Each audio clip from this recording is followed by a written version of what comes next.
Hi, this is Team 6.4. Here are our team members. Gloria, Ruby, Sanmi, and Jessica. In this video, we are going to broad and critically evaluate those definition of marketing by reference to academic literature and make recommendation to management arising from that evolution. According to Professor Doe, marketing is the management process that seeks to maximize returns to shareholders by developing relationships with valued customers and creating a competitive advantage. Our team will evaluate it from four parts: marketing performance and shareholder value and stakeholder value, developing relationship with customers, and creating competitive advantage. Based on that, we will make recommendation to management. Traditionally, the success of marketing strategy performance has been evaluated by either financial outcomes such as return on investment and market share, or by customer outcomes such as customer satisfaction and customer loyalty. Researchers have found that customer satisfaction boosts shareholder value by increasing cash flow growth and reducing its volatilities.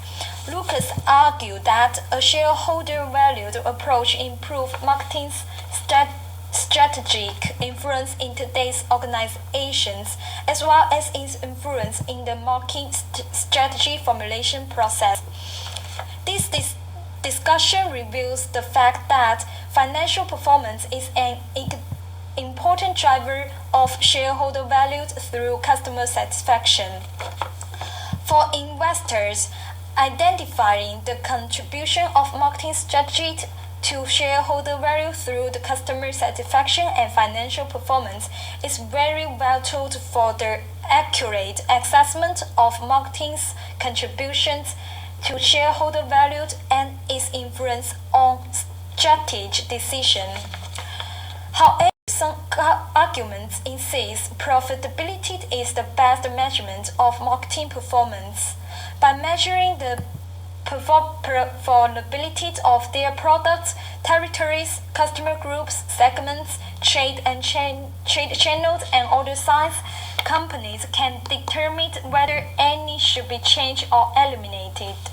A profit and loss statement can help managers determine whether corrective action is needed to improve the relative profitability of different marketing titles.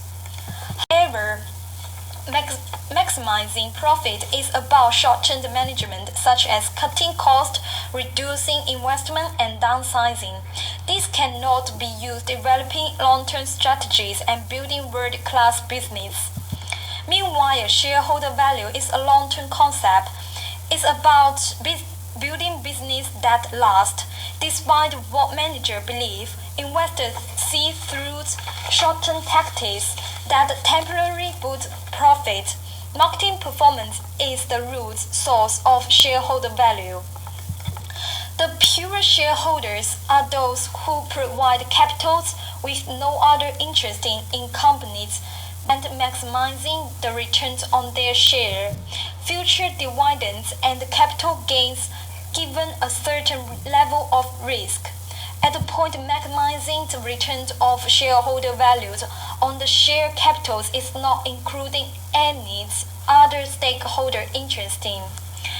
However, the context is shareholders are a component of stakeholders whom their interests may diversify and conflict with different goals and skills for governing management and different interests or ability to appropriate part of the surplus. This is the case for the zero-sum game where the value for the owner is increased by cutting the benefit of other stakeholders. In fact, stakeholders' owner maximization does not lead to total stakeholder maximization. For example, staff may want higher salary while the manager or owner may disagree because of their profit margin decreasing or price discrimination. Because of the state legislation or consumer pressure, new standards for the corporate social responsibility and active political consumers strengthen. Moreover, globalization competition with international standards for the employment environment or human rights which force controlling owner to consider other stakeholders' interests as constraints to the maximization of owner's value. It may cost and reduce profit in the short term, but achieve a long-term value sustainably. So maximization of shareholders' value and stakeholders' value is considered at a win-win perspective. Developing relationship with customer is very important. Company can retain customers for repeat sales. Meanwhile, word of mouth is a great promotion way. Moreover, feedback for customers can be a valuable source which helps company goes one step further than others. Apple is a perfect example. Apple fans are satisfied with not only products but also their services. Genuine bought in Apple Store can help customers anything from advice, fix, or even change the new phones, let alone their amazing Apple Care protection plan. That's why Apple has so many loyalty customers. In fact,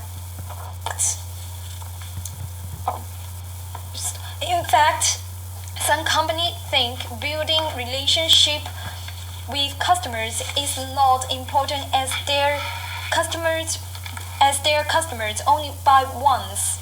However, according to methodologies, the current valued what customer is spending with us today, plus the potential value what customer is likely spend with us in the future, plus the non-monetary value, their recommendation your services or products in the positive way to their friends, equal to the total value of any given customers. To real estate companies, building the relationship with customers can benefit from customers' non-monetary value. However, because of the cost of catering and providing better appropriate services, developing relationship with customers should consider right customer instead of all customer, right relationship and right retention, which is keeping valuable customers.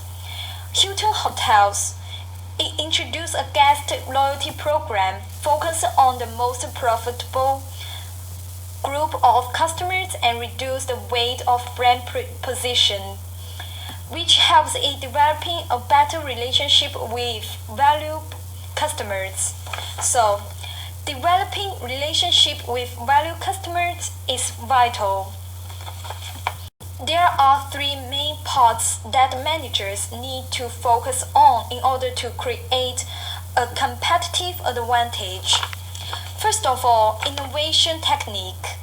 Bonders suggest that innovation technique is what a firm needs to create competitive advantage over their competitors, bringing out new brands of products and making their customer happy. It can enable consumers have more choice. Secondly, relationship building. Lots of researchers state that for a company to be advantageous over its rivals, it needs to build a strong relationship with profitable customers and suppliers. In other words, there must be trust between the firm, customers, and suppliers so that there will be free flow of information for the firms to improve more on its products and services. Last but not least, firms' strategy. There is a tendency that the organization has been in the market industry for a long period of time and are big, have competitive advantage over those that are new and small. This strategy that for the firm to remain at the top of the market, it must focus on not moving out from the standards of its products rather than improve it against the future competitors that may be a threat to the business. A great company with long history has a very strong competitive advantage. It has built a great relationship with customers and kept creating different products to fulfill customers' needs. Meanwhile, facing strong competition, it keeps stay in their own standard of its products, which make it so successful today. So, here are our recommendations to management arising from that evolutions. First of all, compared with profitability, shareholder value is a better measurement for marketing performance as it focuses on long-term development. Secondly, maximization of shareholder value and maximization of stakeholder value can achieve to win-win perspective. Thirdly, developing relationship with valued customer is vital to every company. Lastly, to create a competitive advantage should focus on innovation technique, building relationship, and firm's strategy. Therefore, based on those critical evolutions, our team totally agree with those definitions of marketing. Thank you for listening. Here are our references.